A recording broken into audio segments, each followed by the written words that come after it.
Hey, what's going on there, guys? I'm back here today with another deck tech for you. Today we're going to be taking a look at a budget deck, and it's mono red.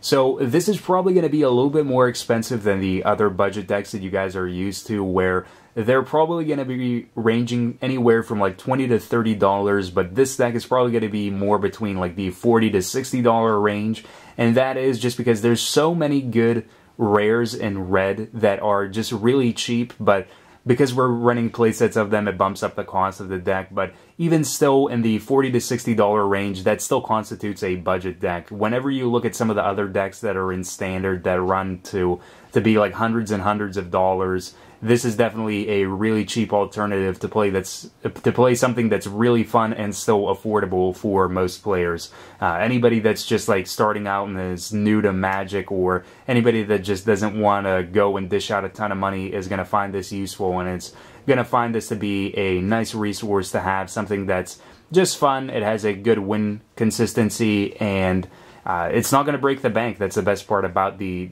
budget deck techs. So before we get started with taking a look at this deck, if you guys have any suggestions for decks that you would like to see, please leave them down in the comments below, and I'll take it into consideration for future deck techs. And also be sure to check out the playlist in the description, where I have all the previous decks that I've covered on the channel, including budget decks, expensive decks, and I also have a playlist for gameplay that I've covered on the channel as well. So starting off here with mono red, we have our creatures. The first one is Stromkirk Noble, and he's a playset. He's a 1/1 for 1 red. He can't be blocked by humans, which may or may not be relevant and really just depends on the matchup, but each time he successfully deals combat damage to a player, he gets a +1/+1 counter on him. So with more successful strikes that we make on our opponent and combat damage that's dealt, he's just going to end up being bigger and bigger and much more threatening. We have a playset of Ash Zealot, which is a 2/2 for double red. First strike haste, and whenever a player casts a spell from a graveyard, Ash Zealot's going to deal 3 damage to that player. So if our opponent's playing like flashback spells, Snapcaster Mage to recur other spells that they have in their grave, Ash Zealot's just going to punish them for using those types of cards. We have a playset of Young Pyromancer, which is a new card that came out in M14. It's a 2/1 for 2, and whenever we cast an instant or sorcery spell, we put a 1/1 red elemental creature token onto the battlefield, which is awesome because with all the instants or sorceries that we have, they're going to provide fuel for our Hellrider that we can play on turn 4 or later, and then we can swing in with them and swing in with all the creatures that we have and just deal a bunch of damage off of the triggers from Hellrider. We have a playset of Chandra's Phoenix, which was reprinted for M14, and Chandra's Phoenix is just an awesome card to have in red deck. But it's a 2/2 for 3 with flying and haste, and whenever an opponent is dealt damage by an instant, sorcery, or a red planeswalker that we control, we can return Chandra's Phoenix from our graveyard to our hand. So if our opponent's able to use some kind of removal like Doomblade or any of those other removal spells on our Chandra's Phoenix, then whenever we deal damage based on a instant or sorcery spell, because we're not running any planeswalkers in here just for the standard budget deck, if we're able to deal damage with an instant or a sorcery, then we can get our Chandra's Phoenix back, which is awesome because we can go like main phase 1, play Pillar of Flame, get back our Chandra's Phoenix, tap 3, play the Chandra's Phoenix, and then swing during our combat with it, which isn't bad at all. We have a playset of Mindsparker, which is more so trying to be hate for like any of the control-based decks like blue-white, red, blue-white, black, but it's a 3/2 creature for 3 with first strike, and whenever an opponent casts a white or blue instant or sorcery spell, Mindsparker is going to deal 2 damage to that player. Not 3, only 2. But even still, Mindsparker is just awesome whenever our opponent's playing things like Think Twice, Azorius Charm, Supreme Verdict, Sphinx's Revelation. All of those spells are just going to have Mindsparker deal 2 damage to our opponent, which is just absolutely perfect. We don't even have to do anything. We don't have to swing in with the Mindsparker, and he's still dealing damage to our opponent.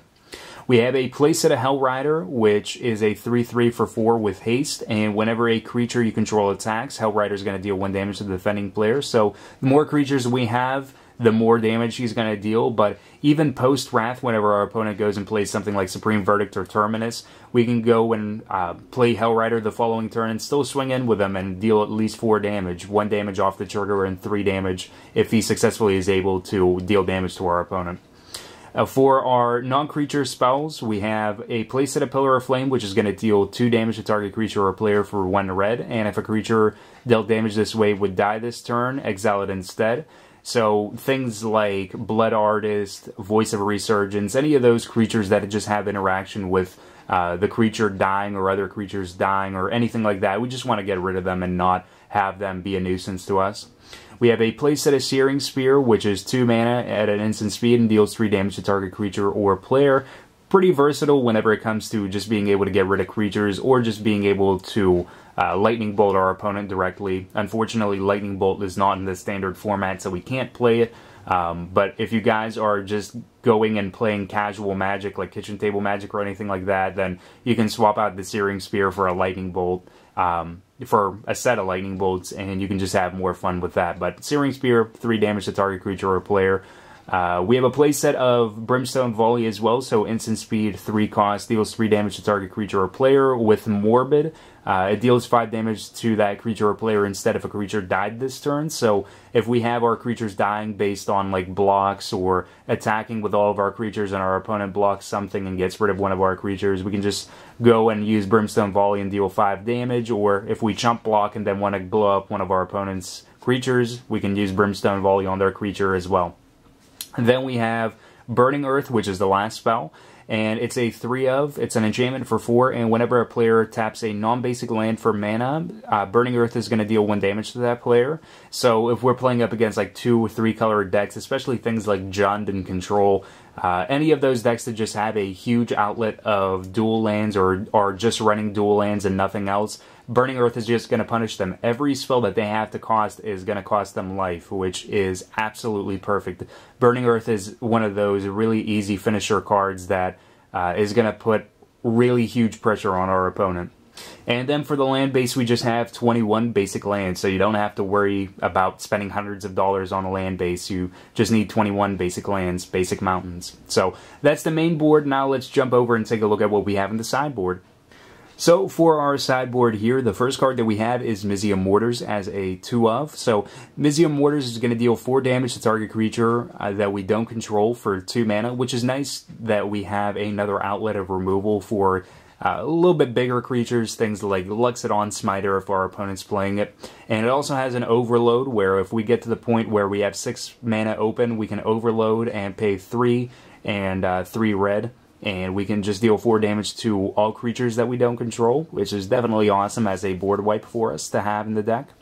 We have 2 Traitorous Blood, which is a sorcery speed 3-cost card, and we gain control of target creature until the end of the turn, untap it, and it gains trample and haste until the end of the turn. So for our opponents that are running big things like Thragtusk or any other creatures with a high power, we're able to use Traitorous Blood sided in and be able to take those big creatures and just deal damage to our opponent, especially with things like Thragtusk that are going to gain them back life as it is.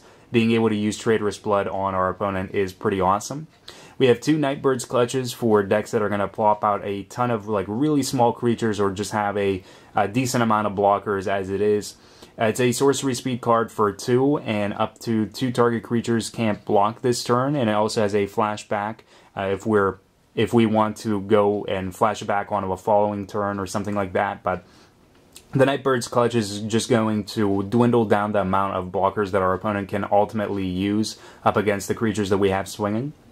I have 3 Volcanic Strength in the sideboard, so it's a 2-cost enchantment, and it's going to enchant a creature and give it +2/+2 in Mountain Walk. So if our opponent's running a lot of mountains or dual lands that have a subtype of mountain, so any of these shocklands that also say like mountain forest or anything like that, we're able to use Volcanic Strength, make one of our creatures bigger, and with Mountain Walk, they're not going to be able to be blocked. So we're going to be able to successfully keep on swinging in with that Volcanic Strength enchanted creature.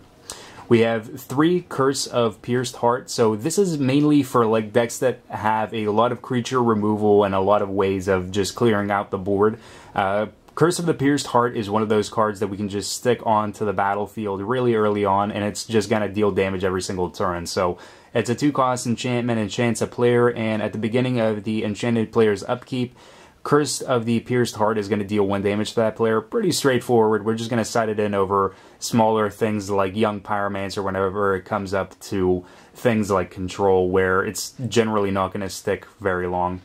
We have 3 Skullcrack as the last card in the sideboard, and Skullcrack is going to be up against the matchups where our opponent's using things like Sphinx's Revelation and Thragtusk, any of the big gain life outlets to their advantage and to keep them in the game and away from losing to all of our damage spells and creatures that are going to swing in and deal a huge amount of damage. So Skullcrack is 2 mana at an instant speed, and players can't gain life this turn, damage can't be prevented this turn, and Skullcrack is going to deal 3 damage to target players. So being able to respond to like a turn 4 or turn 5 Thragtusk with Skullcrack, our opponent's going to lose 3 life, and just on top of not being able to gain back 5 life, it's just putting us in a perfect and amazing position on the board, just being able to counteract any big life gain like that. So that is our sideboard, and that is our deck tech for mono red budget. Now, if you guys have any suggestions for future decks that you would like to see, please leave them down in the comments below. If you enjoyed this deck tech, please be sure to give it a thumbs up and subscribe to the channel for more Magic the Gathering content and budget deck techs.